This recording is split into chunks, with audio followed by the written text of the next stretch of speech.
Ladies and gentlemen, I am here today with the one and only Miss Liza Hunziker. How are you today, man? I'm doing great. The weather is beautiful. We're out of Oaks. Having fun. Having a great time. With Blue. With Blue Boy and Ty and all the dogs. With Red Eagle tree and walkers that you can see. I don't want to leave that out.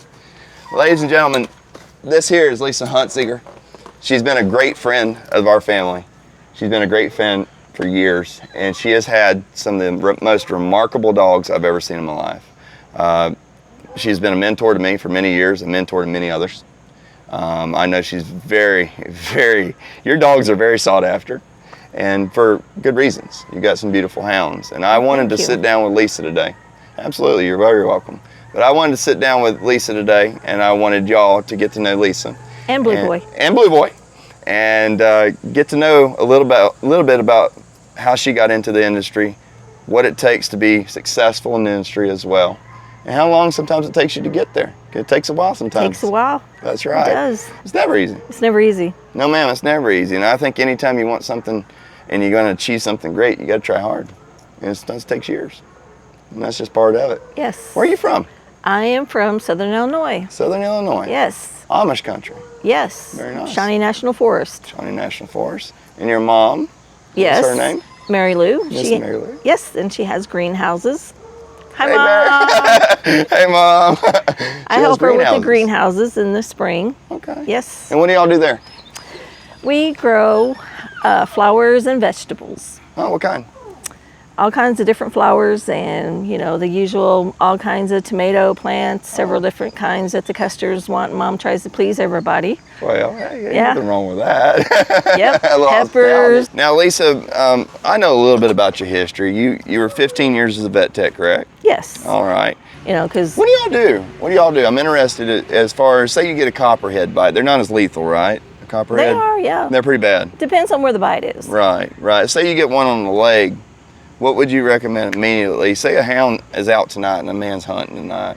I would definitely give it Benadryl at first. Immediately. A large dose and get it to the vet. ASAP. ASAP.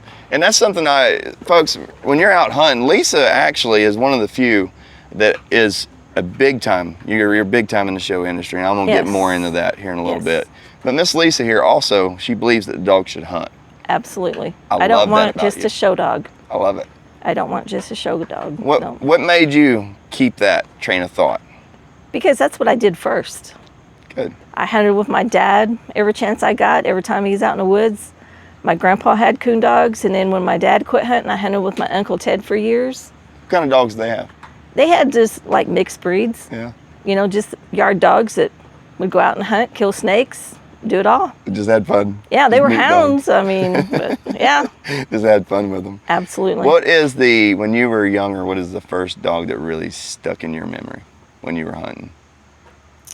I would have to say I had a red bone named Buckshot. A red bone. Yes. Very cool. Tree and walker lady with red bones. He did not want to hunt. He just wanted to aggravate the other dogs, my uncle's other dogs. So it was a red bone. Yes, Buckshot. Buckshot. Okay. Yeah. Tell me a little bit about Buckshot. What made you really turn on the Buckshot? I thought a coon dog was a coon dog, so I found out real quick that's not true. Takes a little work. Yeah. We hunted him, and my uncle, Ted McDaniel, had treeing walkers at the time. I got fire in me because my Uncle Ted had treeing walkers. Oh. And the red bone, Buckshot, all he wanted to do was aggravate the dogs in the woods. He didn't care if he hunted or not. You know, and eventually he came on and learned that the treeing walkers taught him, you know, my uncle's dogs taught him, you know, hey, come with us, we're going to have a good time, you know, and he caught on and he ended up being a really good dog. Pretty decent dog. He did, Really? Yes. But that fired me up for the treeing walkers. That's what I wanted. Now, when you turned into the tree and walkers, what do you think was the difference when you got into the tree and walkers? I just liked them. I liked the looks of them. I thought they were so pretty. And my neighbor, of course our neighbors are a couple miles up the road, had a litter of treeing walker pups, and I wanted a pup. I said, I'm gonna get a pup. Well, I didn't. I was just a young kid, you know, a tween probably, and had a pistol, and I traded a pistol for Lisa's little bandit. And that she was a good dog. It was Jim Gladson. Jim Gladson. Yes. Well, I hadn't heard that name in years. Yep. Wow. And That's a long time ago. I got Lisa's little bandit, and she's the one that started it all for me. Wow. She was a super nice dog. She was my first show dog and first coon dog. So Lisa's little bandit was your Yes. first coon dog and show dog. Well, first train walker coon dog. Train walker, Buckshot yes, ma'am. was, Yes, ma'am. you know. That's pretty neat. Yeah. And then from there, you went on a run. Yeah, hunted bandit all the time, put her in night hunts, showed her. She made grand show champion. And I thought, I'm going to raise some pups out of bandit. She was probably 3 to 4 years old. Jim Gladson introduced me to Gary Hearn out of Waterloo, Illinois. Illinois, yes, ma'am. And he had Red Eagle Hawk. And we had puppies, super nice guy. And she ended up having pups, and that's where night champion, grand champion, Red Eagle Rigger came from. Night champion, grand champion, Red Eagle Spirit. Grand night champion, grand show champion, Red Eagle Coda. They all came from there. Wow. Yeah. Wow. And You talk about genetics. From that line, they were so natural.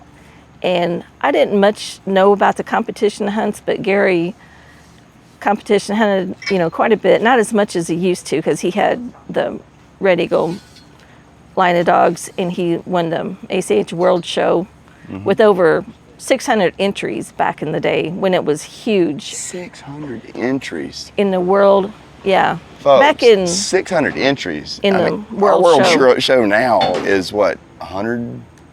It comes, Ish. yeah. Well, it starts high. It goes Yeah, but I mean, we're lucky to get 100. right. You know, I mean, That's back when ACHA was amazing. huge, though. 600. Over 600, That's yeah. amazing. And plus, he placed, I think, second the year before and got beat by easygoing Eileen, who was also out of Mears, Finley River, Dan. They were like half brother sister, but the next year Gary had won it. Golly. Yeah. So from there on came a little dog that you done a lot of winning with, a little female. Yeah, she came. I mean, it's So- all started with Lisa's Little Bandit and Red Eagle Hawk. That's the base of my bloodline, and that's where the dogs I got now come from. Right. The same line, back in the day. And then when you got DJ, Yeah. she went on a tear and you won the world with her. Yes. At what age? I had just been diagnosed with cancer the spring of 2000 in April. I had surgery, had the chemo, and I remember going to the NKC World Show. It was somewhere in Indiana, I can't remember where, but it had started raining, and I had DJ, and she was like my comfort dog through the cancer. She knew I wasn't feeling good. She's a house dog. Right. Yeah. And she took care of me. And it had started raining, and I went like this. I had long blonde hair, and I just had a handful of hair. I had just taken chemo 2 weeks before. And they told me, cut my hair because it was going to fall out, And I was like, oh no, here we go. But I was upset with that. But I went, we were showing, and DJ ended up winning the NKC World Show, and that was my very first, which was awesome. Woof. Yeah. And then months later, I had grown my hair back. I was wearing a cap because I was done with chemo. It was in September, I guess it was. And she went on to win the UKC World Show. Wow. No, it was the next year. It was 2001. 2001. Yeah, because I took a whole year of treatment. That's right. Yeah. How hard was it getting through that? It was tough. Thank God, for Jesus. Yeah. And my family for getting me through it. I mean, my coonhound friends and family stepped up and helped me and supported me all the way through it.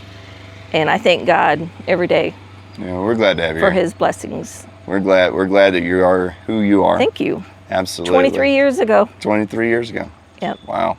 That's something to be proud about. Oh, yes, yes. Yeah. Well, I'm proud for you. Thank you. Absolutely. Thank you. And something I want to say, folks, I mean, Miss Lisa here, she has been a mentor of mine since I was a young man, literally a young man. I started showing when I was 14 years old. And I remember when I was showing dogs and we were going to winter classics, And I was watching Miss Lisa whoop our butts. But I was remembering just watching what a class act she always was. And one thing I'll say about you, Miss Lisa, and to this day we still do it. You and I still show against each other a lot. Absolutely. And when we get beat, you or I, we still walk out and we shake hands. Absolutely.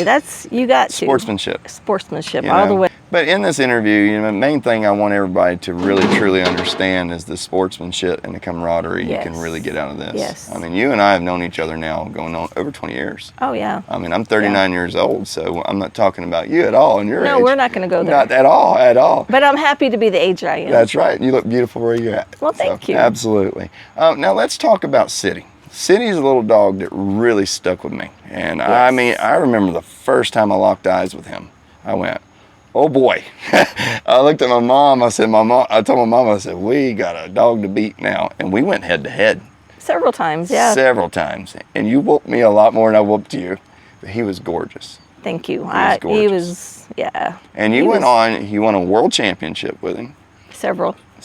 Yes. Yeah. And then you went on and won multiple national level events. And some of those what's some of those events you won? He had won at the Tree Walker Days, Breeders and Fanciers, and then the Southeastern, he won that overall. He won overall, Winter Classic overall, Grand American overall, several different states, Illinois, Arkansas. Just a dream dog. Oh, he was awesome. He owned the ring. When he walked in, he had that tail up. He was proud. He's like, here I am. He did. He would walk in there. It was like seeing something wild on the prairie, just mystic. He'd walk in and just, whoa. You didn't have to have him on a tight leash. I mean, he just went right with you. He'd turn with you, turned. When he was about a year old, I took him to his very first UKC confirmation show. I had no idea what I was doing. He didn't know what he was doing. We just watched the other dogs, and the judges loved him. City won Best in Show both days. Both days. At the confirmation show First in Indiana. First one. You were ever in either? Yes. He just did. I just had the wrong leash on, and the other handlers that were there showing their dogs said, here, you need a better leash, and here, do you just realize what you did? I'm like, no. I have no idea. I said, but no, but I love it. Confirmation is so much different than... It is, yes. It is. It really is. When you come to the coonhound events and you put them on a bench, and bench showing and confirmation is just two totally different worlds. I love seeing a beautiful dog on the ground. Absolutely. When you really want to see a dog move, folks, and you really, really, really want to see a top-notch hound, that dog on the ground will show you everything it is. Absolutely. Everything. You cannot hide their faults on the ground. Amen. You cannot hide it. Amen. I cannot agree more with that, because there's many things, and if you think that I don't know, Miss Lisa don't know, there's many things you can do on the bench to hide things. And and sometimes you have to. That's part of the game. It is, yes. Every dog, there is no perfect dog. Never. And I will always say that as well. But every dog has something that needs to be worked with. But we were talking earlier, and Lisa made a very, very good point. I used to be terrible about picking on a dog. And I would sit there and overwork. Nervous pick. Nervous wreck. Yes. Nervous, because watching you, I had to beat her. I was the same way. I mean, you can overwork a dog and make him look horrible. Well, I remember a few times my mom coming to me and saying, Jason, you gotta calm down. You gotta settle down. You have went over, you have just jiggy. And that's gonna lead me into my next point. And that is for the youth, which is really amazing right now. I love the kids. Absolutely. Love seeing the kids in the shows, in the hunts. It's and the sport's amazing. bigger for them than it's ever been right now. Yes.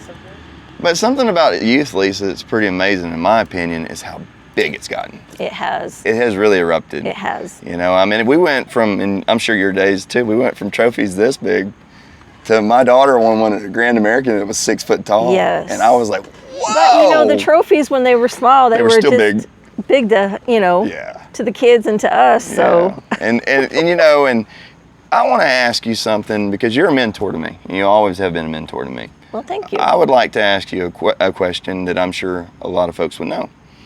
If they are coming into this industry and they're just getting started in show dogs, what is the very first thing you would tell a young child coming in, or the parents? Patience. Patience. If you got a new dog that's not been worked, you have to have patience. And if you are in a bad mood that day or upset about something, don't work that dog. Yes. You know, wait till a better day, better time. Right. You know, lots of patience. Well, and that makes a good point when you say that, because I deal with horses a lot. I always have dealt with horses, and I've noticed with horses This is Blue Boy. Hey, Blue Boy. Y'all, I'm telling you, Blue Boy is awesome. But with horses, it's pretty interesting. You can go with a bad attitude. That horse will have a bad attitude. Yes. I guarantee you. Yes. And people say they don't feel energy. They do. They feel energy. Yes. They feel energy. The dog's the same way. That's exactly right. And something I'll touch on is I'll also say, when you have them on the bench and you're training on the bench, you know, there's times to be stern. So now that we're talking about our youth, and we're talking about training, and I want to talk about on the bench training and some things that I learned in my past that I'll talk about, that I'll be open with. I used to be too hard on a dog. I would get them up there. You're going to stand there no matter what. I've learned through hunting as well, you can't force things on things. Right. You can't force an animal to do something they don't want to do. Make it fun, and they'll do it with you. Right.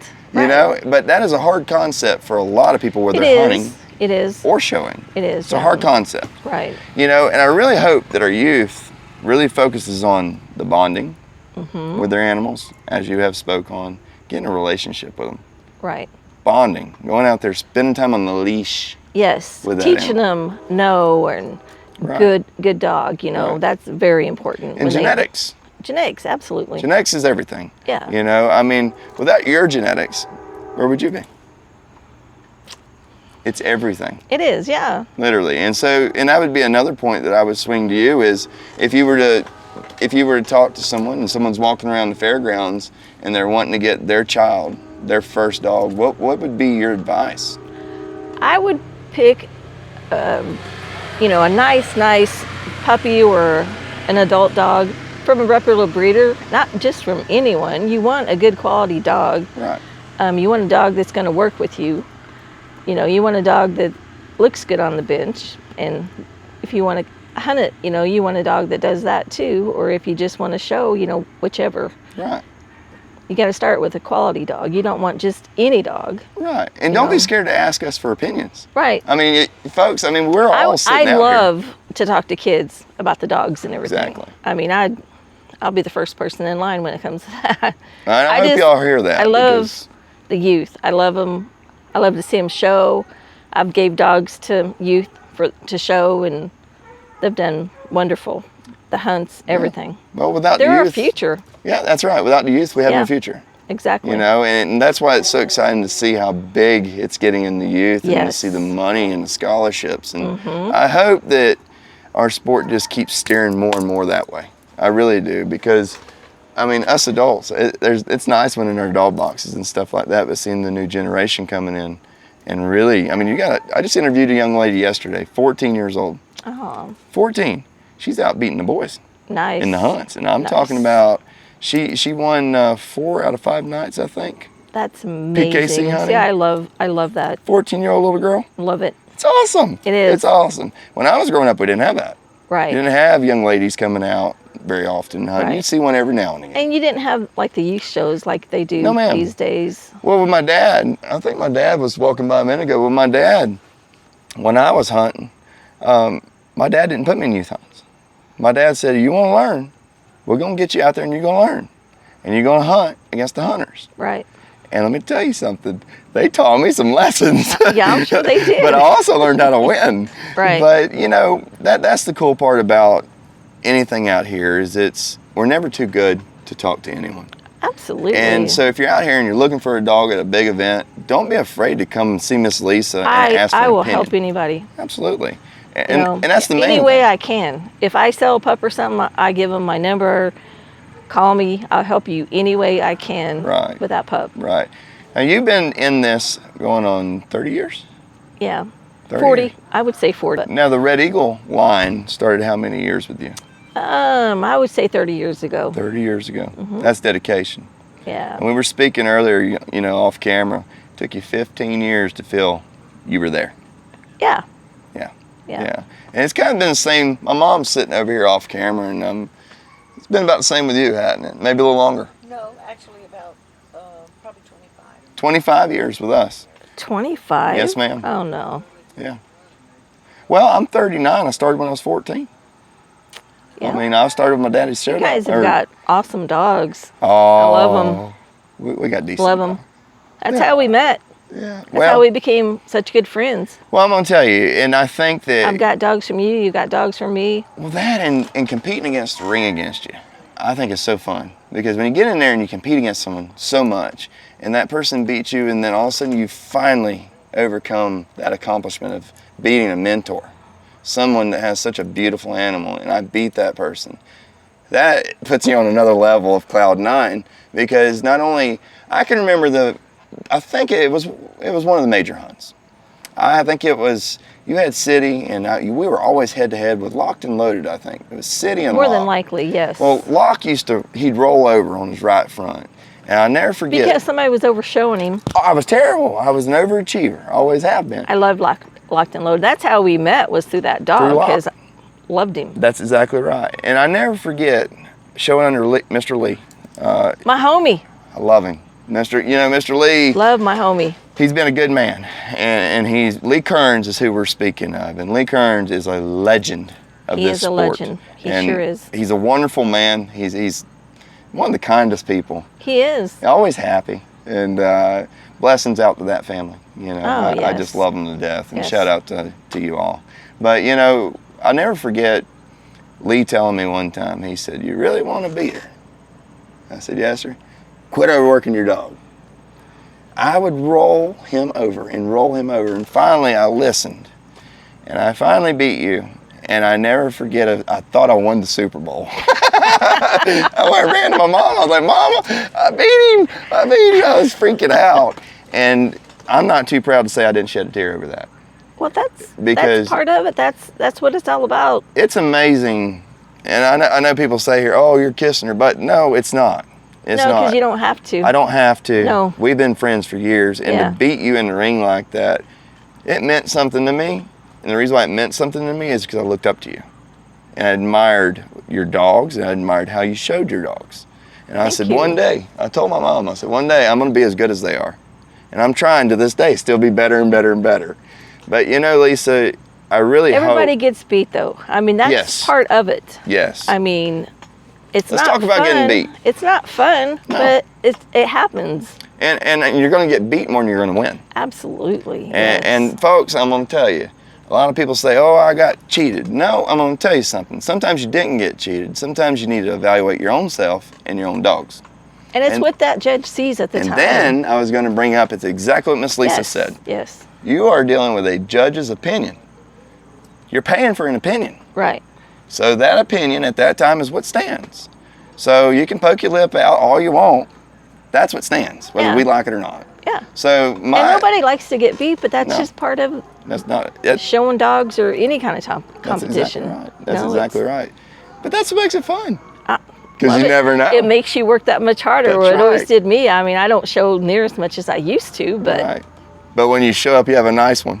try to. I mean, Well, I want to tell you something. in these days, you have to have a super nice dog. They 'Cause almost, the competition is tough out there. it's a lot of nice insane. dogs. And it's Lots not of even, nice dogs. what's amazing, we can sit here and talk walkers all day long, but what's amazing now is how all the breeds have stepped up. Yes. They are incredible. Yes, they you got are. some, I'll just talk all breeds. There's, Oh, all of them. they're- I they're love them unbelievable. all. They're unbelievable. They're all beautiful.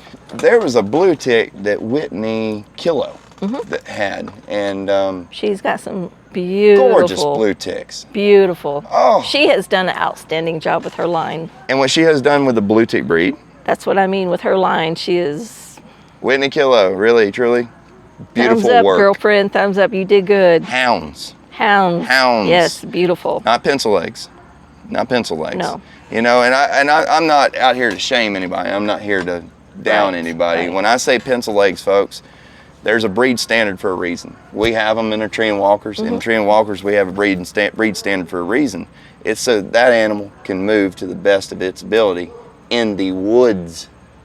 When you have pencil leg dogs, folks, and you're breeding them properly, you're going to have issues. Right. You're going to have things that shouldn't happen. Yeah. So that's where Miss Lisa has stuck to years and years of breeding this line of dogs.